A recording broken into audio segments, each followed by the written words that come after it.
अखन अहाँ सब सुनि रहल छी अमचन म्यूजिक के शानदार प्रस्तुति।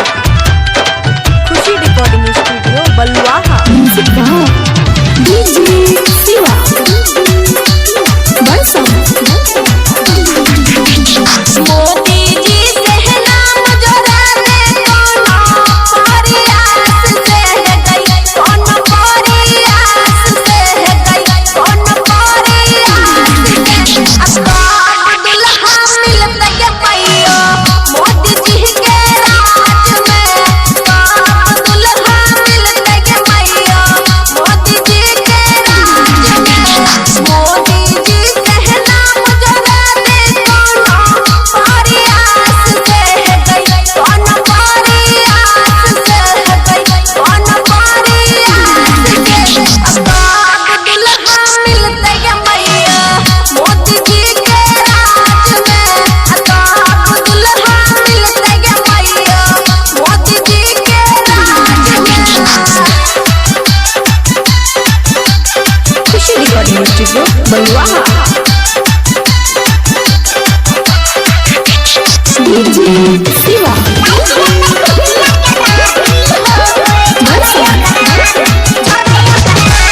मोदी जी कहने छै गई बड़ा विश्वास से गई, बड़ा विश्वास से गई, बड़ा विश्वास से अब दुल्हा मिलते के पैयो मोदी जी के राज में। अब दुल्हा मिलते के पैयो मोदी जी के राज में।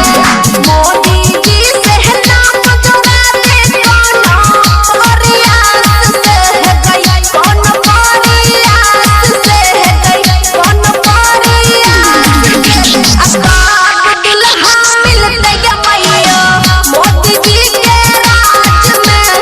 अब दुल्हा मिलते के पैयो मोदी जी के राज में। खुशी रिकॉर्डिंग स्टूडियो बलुआहा।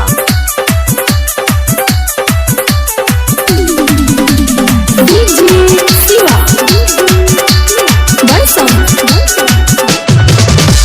मांग पर विचार कर मैंने हमार खास से, मैंने हमार खास से, मैंने हमार खास से अब दुल्हा मिलते के पैयो मोदी जी के राज में। अब दुल्हा मिलते के पैयो मोदी जी के राज में।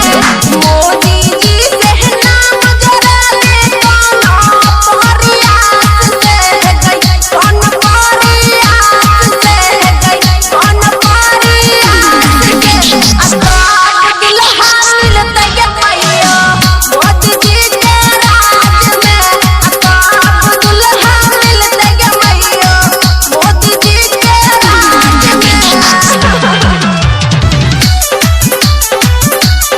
खुशी रिकॉर्डिंग स्टूडियो बलुआहा। डीजे शिवा बरसम। बबुआ राहुल संगे रहते खुशी बड़ झकास से गई, खुशी बड़ झकास से गई, खुशी बड़ झकास से अब दुल्हा मिलते के पैयो मोदी जी के राज में। अब दुल्हा मिलते के पैयो मोदी जी के राज में। मोदी जी से नाम जोड़ाने कोनो प्रयास से गई, कोनो प्रयास से गई, कोनो प्रयास से अब दुल्हा मिलते के पैयो मोदी जी के राज में। अब दुल्हा मिलते के पैयो मोदी जी के राज में। अब दुल्हा मिलते के पैयो मोदी जी के राज में। खुशी रिकॉर्डिंग स्टूडियो बलुआहा।